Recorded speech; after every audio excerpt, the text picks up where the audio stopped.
kandang ayam petelur Desa Sirnarasa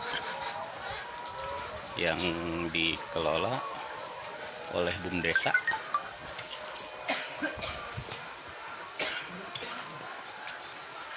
Dan di bawahnya ini ada ternak budidaya ikan lele. Ini sangat bagus untuk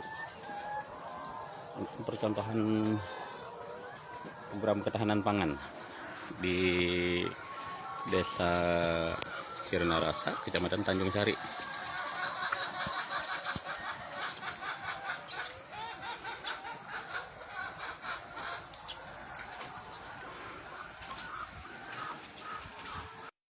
Tempat saya berdiri ini adalah di pinggiran Pandit atau bendungan irigasi Company yang berada di lokasi Desa Sirnarasa, Kecamatan Tanjung Sari, Kabupaten Bogor Timur. Nah, tadi saya berbincang dengan Kepala Desa Sirnarasa, yaitu Pak Denny Firdaus Jamjam SOS.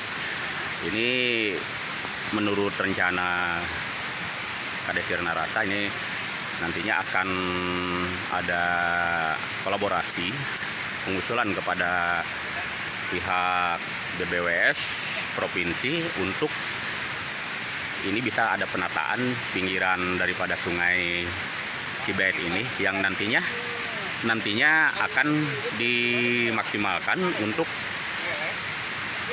satu objek wisata yang ada di Desa Sirnarasa.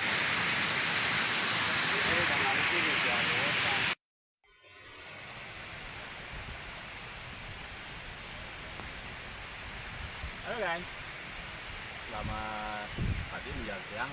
Saya berada di lokasi Pandit Cibet yang berlokasi di Desa Sirnarasa, Kecamatan Tanjung Sari, Kabupaten Bogor.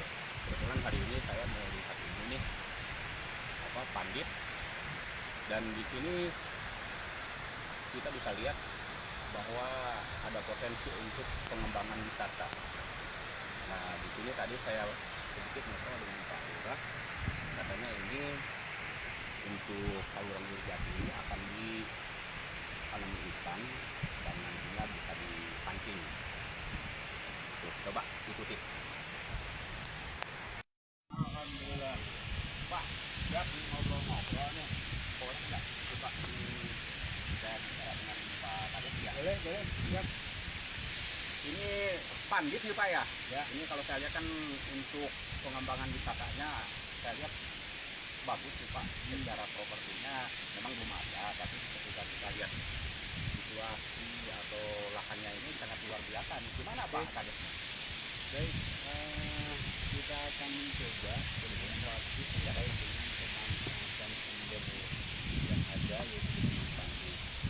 Alhamdulillah, tahap demi tahap kita akan mencoba mewujudkan itu melalui infrastruktur sudah dibangun dengan bantuan keuangan Kabupaten Bogor, dan tinggal berkoordinasi dengan pengelola irigasi company bisa atau tidak ini dibangun, dibuat sedemikian rupa sehingga bisa dimanfaatkan oleh warga masyarakat terkait dengan pemanfaatan bendungan Pandit. Terus saya lihat tadi kan ada budidaya ikan lele itu yang dikelola BUMDes pada program ketahanan pangan. Apa ini bisa juga nih di ini kan? Baik, penyertaan modal untuk tahun 2025 BUMDes di Sirnarasa itu pembuatan longyam, ya, balong ayam, artinya di atasnya ayam petelur, di bawahnya lele. Alhamdulillah kita sudah berjalan ayam petelur itu sampai ke teteran Pak. Di minggu sekarang aja kita buka bagi warga masyarakat yang membutuhkan telur itu sudah close di hari Jumat itu sudah penuh. Berarti ada semacam order PO gitu? Ya, jadi diutamakan warga masyarakat, ada yang kilo, ada yang setengah kilo. Jadi sampai dengan hari Jumat kita keteteran telur. Untuk kapasitas sekarang nih kita di 700 ekor BUMDes. Ini berjalan lama? 2 bulan. 2 bulanan ya? 2 bulan kita mengembangkan itu dengan pola Longyam alhamdulillah pertama telurnya berjalan baik ya. Jadi udah 80% ayam sudah bertelur, kemudian lelenya juga alhamdulillah ada peningkatan. Terus pemanfaatan yang ketiga adalah terkait dengan limbah. Airnya itu digunakan petani sebagai pupuk alternatif untuk tanaman tadi. Kita akan mencoba itu. Ini menjadi salah satu wisata edukasi ketahanan pangan desa Cinaras. Faktor pendukungnya adalah bendungan Pandit. Terus ini Pak, kan jalur Sungai Pandit ini, ini apa mungkin ini kan bisa kolaborasi dengan pihak provinsi Pak ya. Nah ini kan kalau saya lihat ketika memang belum ada penataan, ini akan melebar terus kan nih Pak ya. Nah apakah nantinya pihak desa bisa nggak ini untuk mengelola, karena ini potensi wisatanya saya lihat emang ini view-nya cukup bagus nih Pak. Yang sudah kita lakukan adalah pertama dengan pengelolaan ini irigasi Cikompen ya. Itu diturap, hanya katanya teman mengelola irigasi Cikompen. Jadi mudah-mudahan ini ke depan kita satu-satu Pak, kita satu-satu untuk irigasi Cikompennya dulu. Nah kalau terkait dengan BBWS, bendungan Cibeet itu kan ranahnya dari provinsi Pak. Jadi kita akan coba ini dulu, itu pun kalau diizinkan. Kita akan buat infrastrukturnya itu sampai ke bendungan. Jadi ada perbaikan bendungan. Kita ingin kualitas material yang dipergunakan itu maksimal. Ada tidak maksimal lah ya. Ada nilai maksimal yang menurut warga setempat bahwa ini bisa kategori maksimal. Terus ini Pak terakhir.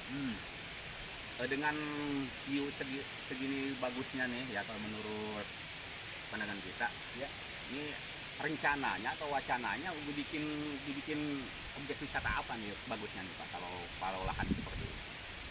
Kalau kita di Sinarasa kebetulan ada beberapa wisata edukasi kan. Pertama ada wisata edukasi aman sampah yang sudah berjalan. Kita sampah itu di pungut, diolah jadi salah satu material yang bisa dipergunakan di PSBB. Yang kedua wisata edukasi alun-alun Sinarasa. Itu ada koperasi, KDMP dan Bumdes. Nah, yang ketiga ada edukasi masyarakat ketahanan pangan desa. Jadi kita ini akan mencoba membuat satu edukasi wisata ketahanan pangan desa itu. Jadi warga masyarakat yang datang ke sini itu dia pulang itu memperoleh cindera mata. Ya, ada sesuatu yang gitu. Dia beli misalkan harga telur berapa, karena kita harga telurnya di bawah lah. Di bawah harga pasar ya. Gitu. Karena kita ingin memprioritaskan program ini. Jadi orang dengan telur ini supaya ada ketergantungan menikmati itu. Karena kita kan telurnya telur. Jadi ini jadi wisata edukasi terkait dengan ketahanan pangan desa. Oke Pak. Begini. Jadi tadi kita udah ngobrol nih dengan Pak Kades Cinaras, Pak Denny. Rencananya mungkin untuk tahap sekarang ini kan sudah berjalan daripada Longyam ya, telur ayam, terus di bawahnya itu ada kolam lele. Nah rencananya ini mungkin ditanami ikan Pak ya? Mencoba membuat kegiatan bagi masyarakat akan mencoba mengakomodir, kita tanam lele di sini dan pemancing bisa menikmati, bahwa salah satu upaya untuk memberikan pelayanan kepada mereka yang suka mancing, kita akan coba tanam ini hampir 1-2 kintal dipancing sama pemancing dan dia berkewajiban membayar gitu. Membayar lah. Gitu. Mungkin tujuannya untuk operasionalnya ya. Selain hiburan ini ada edukasinya juga, terus juga ada pemanfaatan daripada irigasi ini gitu Pak. Oke. Gitu. Nanti itunya mah dikasih kabar lah bahwa terkait dengan kegiatannya itu. Karena kita ingin dari jam 8 pagi sampai jam 5 sore untuk tahap pertama, dan untuk tahap malam itu diberikan kebebasan mereka sampai pagi. Itu bangunan apakah memang itu untuk hasil mancing dimasak di situ apa gimana? Nah, itu kita untuk membuat tempat pelatihan bagi para kelompok tani, misalkan terus UMKM, dan Longyam itu menjadi salah satu ikon kita ke depan.